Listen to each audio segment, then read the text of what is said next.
ETF index mutual funds నేర్చుకుని stock మార్కెట్లో రాణించాలనుకుంటున్నారా? వెంటనే ఈ నెంబర్కి కాల్ చేయండి.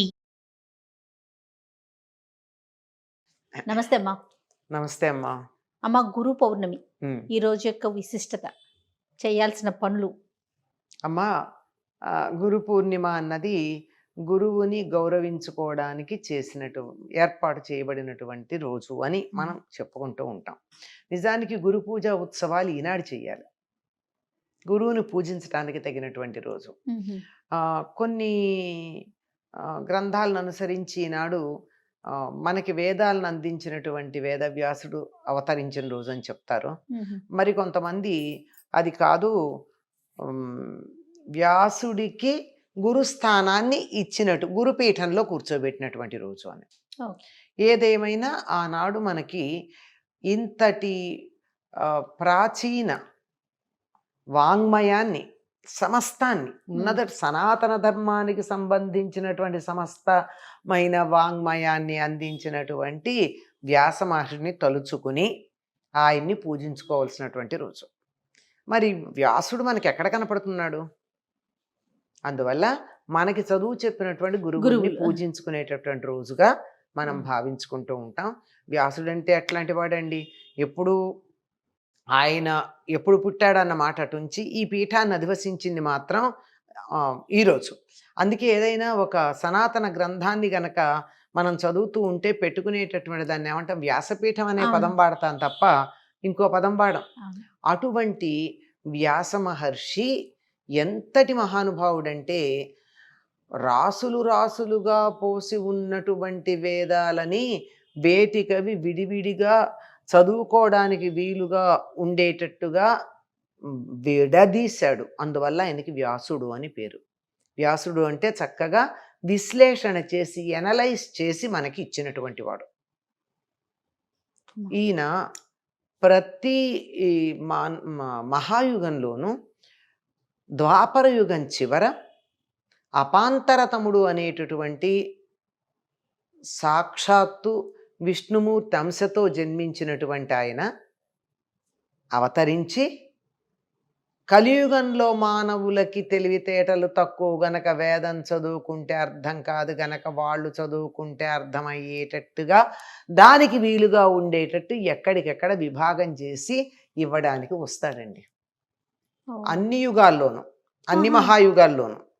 ఆ లెక్కన మనకు జరుగుతున్నటువంటిది 28వ మహాయుగం గనక ఈ 28వ మహాయుగంలో అవతరించినటువంటి అపాంతరతముడే ఈ కృష్ణద్వైపాయన వ్యాస మహర్షి. వ్యాసుడు అంటే వేదాలని విభజించి ఇచ్చినటువంటి వాడు అని. ఈయనకి కృష్ణద్వైపాయనుడు అని మాత్రమే పేరు. బ్రహ్మకల్పంలో అంటే చతుర్ముఖ బ్రహ్మ ఈ కల్పానికి సృష్టికర్తగా ఉన్నాడు. ఒక్కొక్క కల్పంలో బ్రహ్మ ఒక్కొక్కళ్ళు ఉంటారండి. ఈ కల్పంలో ఉన్నటువంటి ఆయన చతుర్ముఖ బ్రహ్మ. ఈ చతుర్ముఖ బ్రహ్మ నోటి నుండి 4 నోళ్ల నుండి 4 వేదాలు వచ్చేస్తుంటే అలా వెళ్ళిపోతున్నాయి. ఎవరో ఒకళ్ళు వాటిని భద్రపరచాలి కదా.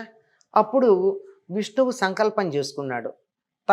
తనలో ఉన్నటువంటి ఒకానొక శక్తి వెలుపలికి వచ్చి అది వాటిని అన్నింటినీ భద్రం చెయ్యాలి అని. గ్రహించలేక 4 ముఖాల్లో ఒకేసారి వస్తున్నాయి సైమల్టేనియస్గా, సమాంతరంగా.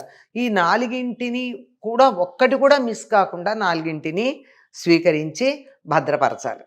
అంటే ఆ రోజులో రాయడాలు లేవుగా, వినడం మనస్సుల్లో దాచిపెట్టుకోవడమే. అట్లా వచ్చినటువంటి ఆ శక్తికి అపాంతరతముడు అని పేరు. తాను చెప్పినటువంటి పని ఏదైతే ఉందో, ఎందుకోసం ఆయన అవతరించవలసి వచ్చిందో ఆ పని ఎప్పుడైతే సమర్థవంతంగా నిర్వర్తించాడో విష్ణుమూర్తి ఆయన పట్ల చాలా ప్రీతుడయ్యాడు. ఆయన్ని సాక్షాత్తు నా అంతటి వాడివన్నాడు. ప్రతి మహాయుగంలోనూ ద్వాపర యుగం చివరిలో నువ్వు అవతరించి వేదాలని వ్యాసీకరించి లోకాలకు అందించమని చెప్పాడు. అసలు వేదం అంటే ఏమిటి? విత్ అంటే తెలుసుకొనుట, జ్ఞానము అని అర్థం. వేదం అంటే టు బి నోన్, ఏది తెలుసుకోవాలో అది వేదం. తెలుసుకొనదగినది, తెలుసుకొనవలసినది అని అర్థం. అటువంటి వేదం ఎక్కడుంది?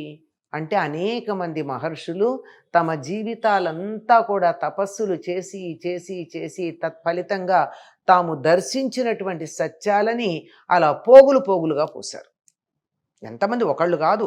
ఇప్పుడు వేదంలో ఎక్కడ చూసినా ఫలానా ఋషి అని చెప్పబడి ఉంటుంది ప్రతిదానికి. అంటే ఆయన ఋషి అంటే చూసినవాడు, దర్శించినవాడని అర్థం. మనం మామూలు కళ్ళతో చూడలేనటువంటి సత్యాన్ని అంతర్నేత్రంతో, అంటే మనకి పదార్థంగా కనపడే దాని వెనకాల ఉన్న యథార్థాన్ని చూడగలిగినటువంటి వాడు ఋషి. ఓకే. అటువంటి ఋషులు ఎన్నో సత్యాలను దర్శించి తాము దర్శించినటువంటి దానిని, అయ్యో మేము ఈ జీవితం అంతా కష్టపడ్డాం కదా, లోకంలో మానవులందరూ అంత కష్టపడలేరు కదా, వాళ్ళకు కూడా ఇది అందాలి అని చెప్పి వాటిని అందిస్తే ఆ వచ్చినటువంటివి రాసులు రాసులుగా ఉన్నాయి. ఎలా చదువుకుంటారండి కుప్పలు కుప్పలుగా ఉంటే? అందుకని వ్యాసుడు అలసుల్మంద ప్రజ్ఞులు, అల్పతరాయువులు, ఉగ్రరోగ సంకలితులు, కలియుగంబున మానవుల్ సత్కర్మంబులెవ్వియు చెయ్యజాలరు అని బాధపడ్డాడు పాపం. కలియుగంలో ఉండేటటువంటి మనుషులు బద్ధకస్తులు, కొంచెం తెలివి తక్కువ వాళ్ళు. 2 ఏళ్ళు ఎంత అంటే ఉండు అని క్యాలిక్యులేటర్ తీసుకుంటారు.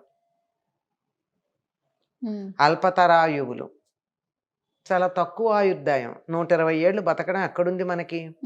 అల్పతరాయువులు, ఉగ్రరోగ సంకలితులు, ఎప్పుడు ఏ భయంకర రోగం వస్తుందో మందులకు అందంది తెలియదు కలియుగంలో. పోనీ మంచి పనులు చేస్తారని సత్కర్మం బులెవ్వియు చెయ్యజాలరు, ఏం చేయరు. మరి అట్లాంటి వాళ్ళకి ఎలాగ ఇంత చదువుకోవడం కష్టం కదా. అందుకని దాన్ని చక్కగా తీసుకొచ్చి ఇవన్నీ పాడుకోవడానికి వీలైనవి, ఇవన్నీ దేవతా స్తుతిపరమైనవి, ఇవన్నీ నిత్య నైమిత్తిక క్రియలకి సంబంధించినవి, ఇవన్నీ ప్రత్యేకమైనటువంటి శాస్త్రాలు, ఈ మానవుడు అనబడేటటువంటి వాడికి సహకరించేటటువంటి చిన్న శాస్త్రాలు ఇవి అని చెప్పి 4 భాగాలు చేశాడు. పాడుకోదగిన వాటిని సామవేదము అన్నారు. దేవతాస్తుతి పరంగా ఉండేటటువంటి ఋగ్వేదం, నిత్య నైమిత్తిక క్రియలకు సంబంధించినటువంటి, ఈ రోజుల్లో వేరే ఉన్నాయి కానీ ఆ రోజుల్లో ఏముంది, యజ్ఞమే ఉంది కనుక దానికి సంబంధించింది యజుర్వేదం. వీటన్నింటికి సహకరించే ప్రత్యేకమైన చిన్న చిన్నవి, అంటే మైనర్ సైన్సెస్ అని చెప్తారు, అవన్నీ అథర్వణ వేదం. అందుకని ఇలా 4గా విభజించి ఇలా రాసులు చేశాడు. ఇదిగో ఇది ఇది ఇది ఇది ఇలా అయినా కానీ చదువుకోవడం ఎట్లా కుదురుతుంది? అందుకని ఈ చేసినటువంటి దాన్ని మళ్ళీ ఒక క్రమంలో పెట్టాలి. ఏ క్రమంలో పెడితే చదువుకోవడానికి వీలవుతుందో ఆ క్రమంలో 4ని పెట్టాడు. అందుకని ఆయనకి వ్యాసుడు అని పేరు. ఇంత చేశాక ఇంత బాగా చెప్తే కూడా బాబు మేము ఇంత ఎక్కడ చదువుతామంటారు. అందులో ఉన్న సారాన్ని గురించి తెలియచెప్పడానికి వీలుగా ఒక కథ చెబితే, సత్యం వద అంటే మనకు అర్థం కానప్పుడు సత్యం వద అంటే ఏమిటో, ఎందుకు నిజం చెప్పాలో అంతకుముందు జరిగిన ఒక కథను ఉదాహరణగా తీసుకుని చెప్పాడు. అది హరిశ్చంద్రుడి కథ లాంటిది. ఇట్లా ఒక్కొక్క ఆదేశాలు, నిర్దేశాలు ఏవైతే ఉన్నాయో వాటిని నిరూపించటానికి అంతకుముందు జరిగినటువంటి కథల్ని చెప్పినవి పురాణాలు. 18 పురాణాలు చెప్పాడు. వేదమేమో రాజులాగా శాసిస్తుంది, సత్యం వద అందంతే, నువ్వు నిజం చెప్పాలి అందంతే. పురాణాలు స్నేహితుడిలాగా భుజం తట్టి నిజం చెప్పరా మంచి జరుగుతుంది అని చెప్పాయి, దానివల్ల మంచి ఉంది అని. అందువల్ల పురాణాలు మిత్రుడిలాగా చెప్తాయిట. సరే, కావ్యాల దగ్గరికి వస్తే ప్రియురాలులాగా చెప్తాయిట. చాలా ఆకర్షణీయంగా అలా లాలించి మెత్తగా మృదువుగా. కనుక ఇలా పురాణాలు 18 చెప్పాడు. 18 ఉపపురాణాలు చెప్పాడు. అవన్నీ ఎప్పుడో జరిగిన కథలు. హరిశ్చంద్రుడి కథ ఇప్పటిదా, మాకెందుకు, మేము చూసామా పెట్టామా, నువ్వు కల్పించావు అనేవాళ్ళు ఉండరా? ఉంటారు కదా. ఈ కాలంలో 100కి 90 మంది అంటే ఆ కాలంలో 100కి ఒక్కడన్నా ఉండేవాడు. అది అట్లాంటి వాడు కూడా చెడిపోవడం మనకి ఇష్టం లేదు. మన ఋషులకి వాడు కూడా బాగుపడాలి. అందుకని ఏం చేశాడు, ఎప్పటిదో మీరు నమ్మరు కదా, సమకాలికంగా జరిగిన చరిత్రను చెప్తానయ్యా అని చెప్పి భారతం చెప్పాడు. మనం భారతం అంటున్నాం. ఆయన పెట్టినటువంటి పేరు జయము. ధర్మానికి జయం లభిస్తుంది అని చెప్పి సమకాలిక చరిత్రను తీసుకుని చెప్పాడు. వేదంలో చెప్పబడినటువంటి విషయాలు ఏవైతే ఉన్నాయో అవే ప్రతిపాదించే కథలన్నీ, ఇతివృత్తాలన్నీ భారతంలో ఉంటాయి మనకి. అది చరిత్ర జరిగింది. దాన్ని గురించి మనం అపోహపడడానికి వీల్లేదు, అవకాశం లేదు. అసత్యం కూడా కాదు. ఓకే. ఇదంతా అయ్యాక ఇంకా ఆయనకి దిగులేసిందిట. ఏమిటంటే వంట అంతా అయింది కానీ ఉప్పు లేదు అందులో. ఓ. ఉప్పు ఉంటే కదా నాలుకకు రుచి తెలిసేది. ఆఖరికి తీపి చేసేటప్పుడు కూడా అందులో పంచదారతో ఏదన్నా తినే పదార్థం చేస్తే ఇంత చిటికెడు ఉప్పు వేస్తే. ఉప్పు వేస్తారు నాలుకకి తెలియడానికి. అది లేదయ్యా అన్నారు. అప్పుడు భాగవతం రాశాడు. భక్తి అనేది ఆస్వాదయోగ్యంగా ఉండడానికి.